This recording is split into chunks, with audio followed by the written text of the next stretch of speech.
দান কাকে করবেন, কিভাবে, কোথায় দান করবেন, দানের পূর্ণ ফল পেতে কি কি কাজ করবেন।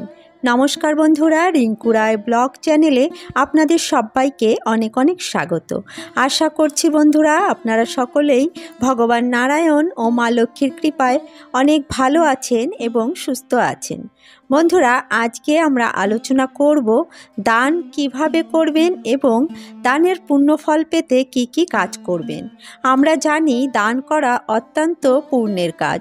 শাস্ত্রে বলা হয়েছে দান করলে সর্বশ্রেষ্ঠ উত্তম ফল লাভ করা যায়।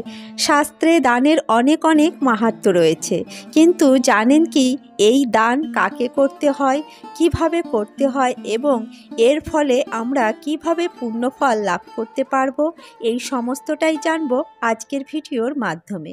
তাই বন্ধুরা, ভিডিওটি প্রথম থেকে শেষ পর্যন্ত সম্পূর্ণরূপে দেখবেন এবং ভালো লাগলে লাইক, শেয়ার, কমেন্ট করবেন এবং চ্যানেলে নতুন হয়ে থাকলে আমার চ্যানেলটিকে সাবস্ক্রাইব করে আমার পাশে থাকবেন। তো চলুন বন্ধুরা, ভিডিওর মূল পর্বে যাওয়া যাক। বন্ধুরা, দান করা যেহেতু মহৎ কাজ, সেহেতু আমরা অনেকেই দান করি।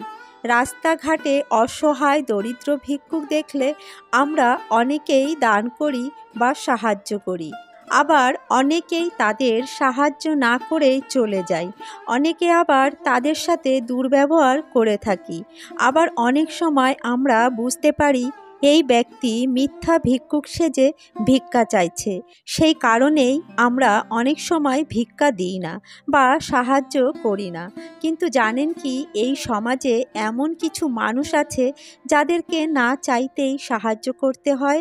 আমরা যদি ভিক্ষুককে সাহায্য না করি তাহলে অপরাধ হয়, তবে তার থেকেও হাজার গুণ বেশি অপরাধ হবে এই মানুষগুলোকে যদি অবহেলা করি এবং অবহেলা করে দূরে সরিয়ে দিই। তাই এই মানুষগুলোকে অবহেলা না করে দূরে না সরিয়ে যদি কাছে ডেকে সাহায্য করি, তাহলে ভগবান শ্রীকৃষ্ণ অত্যন্ত খুশি হন এবং পূর্ণ ফল প্রদান করেন। তাহলে চলুন বন্ধুরা, এবার আমরা জেনে নিই যে কোন সেই ব্যক্তি যাদেরকে আমাদের অবশ্যই দান করা উচিত বা সাহায্য করা উচিত। নাম্বার 1, সর্বপ্রথম মানসিক বা ভারসাম্যহীন ব্যক্তিকে দান করা উচিত বা সাহায্য করা উচিত। আমরা অনেক সময় ভিক্ষুককে দেখা মাত্রই দান করি, কিন্তু কিছু ক্ষেত্রে ভিক্ষুকের পিছনে কাজ করে থাকে এক ধরনের প্রতারক চক্র, তখন সেই দান কিন্তু নিষ্ফল হয়। কিন্তু অনেক সময় আমরা রাস্তাঘাটে, পথের ধারে নোংরা পোশাক পরা এমন কিছু মানুষকে দেখতে পাই যারা নিজের ভালো মন্দ নিজেরাই বোঝেন না। খিদে পেলে নোংরা আবর্জনা হাতড়ে যা পায় তাই খায়। এই ধরনের মানুষদের আমরা মানসিক ভারসাম্যহীন বলে থাকি। আবার অনেকে এদের পাগল বলেও ডাকে। আসলে এরা খুবই সরল ও পবিত্র হয়। এদের দান করলে আত্মকল্যাণ হয়। এছাড়া এদের দান করলে রাহু, কেতু ও শনিদেবের কুপ্রভাব কেটে যায় এবং ভগবান শ্রীকৃষ্ণের অশেষ কৃপা লাভ করা যায়। তাই আমাদের সকলকেই উচিত মানসিক ভারসাম্যহীন কোনো ব্যক্তিকে দেখলে তাদের সাহায্য করা। বন্ধুরা, দ্বিতীয়ত আপনারা যেই ব্যক্তিকে সাহায্য করবেন তা হলো কন্যাদায়গ্রস্ত পিতা। বন্ধুরা, অনেক সময় দেখা যায় যে টাকা পয়সার জন্য বা দারিদ্রতার জন্য কোনো পিতা তার কন্যার বিবাহ দিতে পারছেন না। সেই পিতাকে সাহায্য করবেন, এতে আপনি পূর্ণ ফল লাভ করতে পারবেন এবং আপনার জীবনের দুর্ভাগ্য কেটে গিয়ে সৌভাগ্য আসবে। তাই বন্ধুরা, আপনারা কন্যাদায়গ্রস্ত পিতাকে অবশ্যই দান করবেন। তৃতীয়ত যেখানে দান করবেন তা হলো হরিনাম কীর্তন বা মহোৎসব।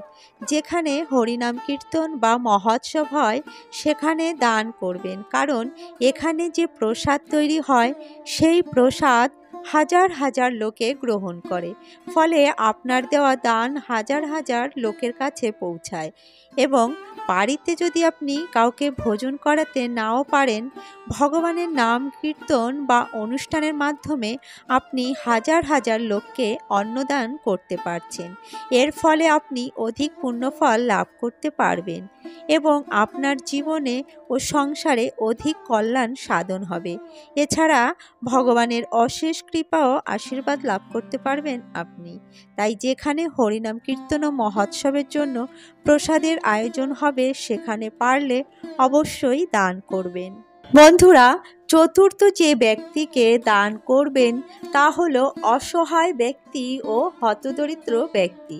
কোনো অসহায় ব্যক্তি বা হতদরিদ্র ব্যক্তিকে দান করুন, এতে ঈশ্বর আপনার মঙ্গল করবেন। তবে যথাযথ প্রমাণ ও সমস্ত কিছু জেনে শুনেই সাহায্য করবেন, কারণ আজকাল অনেক ফ্রড হচ্ছে। সত্যিই কি সেই ব্যক্তির সাহায্যের প্রয়োজন আছে নাকি ভেকধারী, সেসব জেনেই সাহায্য করবেন। উপযুক্ত জায়গায় সাহায্য না গেলে তার ফল প্রাপ্তিও হয় না। তাই প্রকৃত অসহায় ও হতদরিদ্র মানুষকে দান করুন এবং সাহায্য করুন। দেখবেন ভগবান আপনার কোনো না কোনো মঙ্গল নিশ্চয় করবেন। পঞ্চমত যাদের দান করবেন তারা হলো প্রকৃত বৈষ্ণব। প্রকৃত বৈষ্ণবকে দান করলে বহুগুণ পুণ্যফল লাভ হয়। প্রকৃত বৈষ্ণবকে দান করুন। এছাড়া প্রকৃত বৈষ্ণবকে দান করলে তিনি ঈশ্বরের কাছে আপনারও আপনার পরিবারের কল্যাণের কামনা করবেন এবং আপনার জন্য ঈশ্বরের কাছে প্রার্থনা করবেন, যাতে আপনিও আপনার পরিবার সম্পূর্ণ ভালো থাকুন। বন্ধুরা, আমরা জেনে নিলাম যে কোন কোন ব্যক্তিকে আমাদের দান করা উচিত।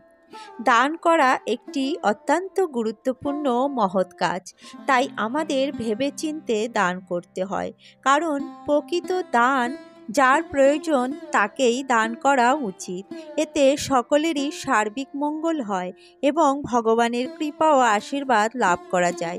এছাড়া দানে বহুগুণ পুণ্যফল লাভ হয়, দরিদ্রতা ও পাপ বিনষ্ট হয়, সর্বাত্মক কল্যাণ সাধন হয়। তাই বন্ধুরা, আপনারা সুযোগ পেলে দান করতে কিন্তু ভুলবেন না। বন্ধুরা, আজকের ভিডিওটি এখানেই শেষ করছি।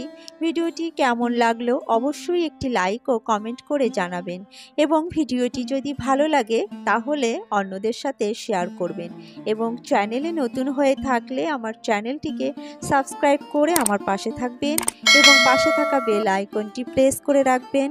তাহলে আমার প্রতিদিনের নিত্য নতুন ভিডিওগুলির নোটিফিকেশন আপনারা পেয়ে যাবেন।